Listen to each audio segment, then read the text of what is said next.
राष्ट्रवादी भाजपसाठी मी मेहनत केली, कष्ट केले, हे कुठे होते? त्यांचा जन्मसुद्धा झाला नव्हता ज्यावेळेस मी भाजपचं काम करायला 40-42 वर्ष झाले. निवडणुका आले की त्या हिशोबाने आपला दोन्ही दगडांवर पाय ठेवतात. ज्यावेळेस सुनबाई निवडणुकीला उभ्या आहेत तर भाजपमध्ये जातात आणि आता मुलगी उभं राहणार तर राष्ट्रवादीत राहणार असं म्हणतात. असं त्यांनी तुमच्यावर आरोप केला की ते दोन्ही दगडांवर का पाय ठेवतात?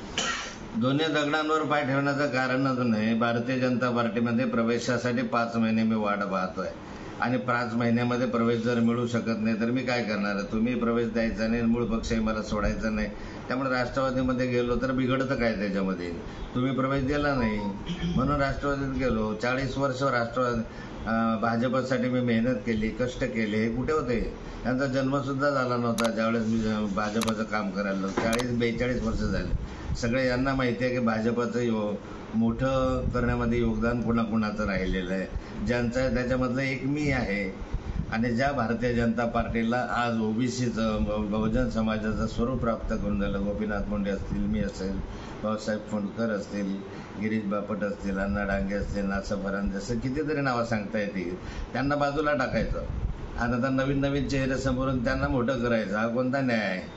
परंतु हे होतं आहे. म्हणून मी माझा या ठिकाणी 5 महिने वाट पाहिल्यानंतर ठरवलं की या ठिकाणी आता भारतीय जनता पार्टीमध्ये लाच गरज माझी नाही आहे, तर मी कशाला भाजपमध्ये जात राहू? मी काही भाजपमध्ये स्वतःहून गेलो नव्हतो. मला भारतीय जनता पार्टीमध्ये येण्यासाठी भारतीय जनता पार्टीचे दिल्लीमधले सर्वोच्च नेते आहेत त्यांनी फोन करून या सांगितलं होतं. मी त्यांच्या आमंत्रणावरून भारतीय जनता पार्टीत प्रवेश करण्याची इच्छा व्यक्त केली. मी स्वतःहून केली नव्हती. मी राष्ट्रवादीमध्येच होतो. काही अडचणी आहेत, त्या अडचणी त्या संदर्भामधला माझी चर्चा वरिष्ठांची झाली होती आणि त्यांनी स्वतःहून आवाहन केल्यामुळे मी आलो. मी स्वतःहून विनंती भाजपला केलेली नव्हती. आता सुद्धा आपण संपर्कात आहात का भाजपमध्ये वरिष्ठांशी? आता सुद्धा संपर्कात आहात का? आता रिसेंटली आपलं काही त्या संदर्भात बोलणं झालंय का? नाही, आता अलीकडे तर माझा काही संपर्क वरिष्ठांशी नाही.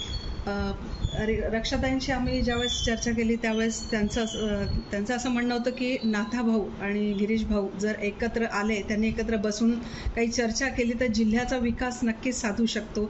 आपली काय प्रतिक्रिया या संदर्भामध्ये? आता रक्षाताईंची ती इच्छा आहे. शेवटी रक्षाताईची नेहमीच मोहाळ भूमिका राहिलेली आहे.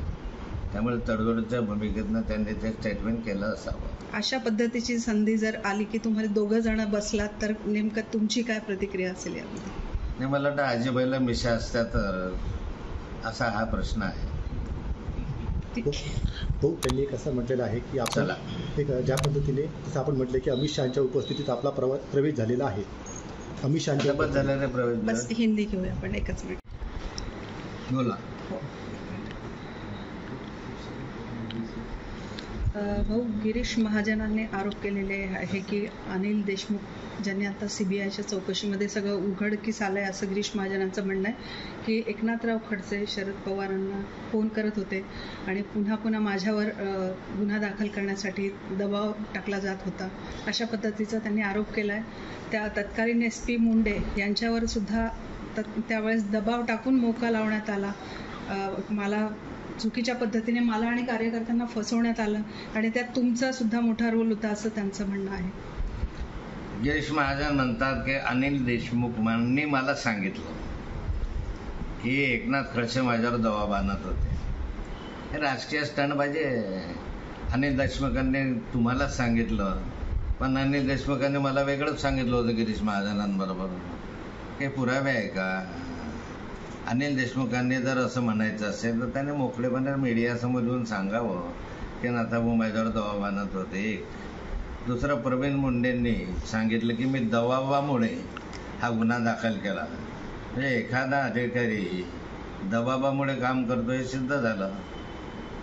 वास्तविक IAS असताना IPS असताना ते शपथ घेतात, मी कोणत्याही दबावाला बळी न पडता निस्पृहपणे काम करेल, निर्भयपणे काम करेल. मग प्रवीण मुंडेंनी कोणत्या दबावाखाली काम केलं हे नियमबाह्य नाही का? म्हणजे याचा अर्थ आहे की सरकारी कर्मचारी दबावाखाली काम करतात. म्हणजे आताही दबावाखाली सगळे स्टेटमेंट होत आहेत असं दिसतंय.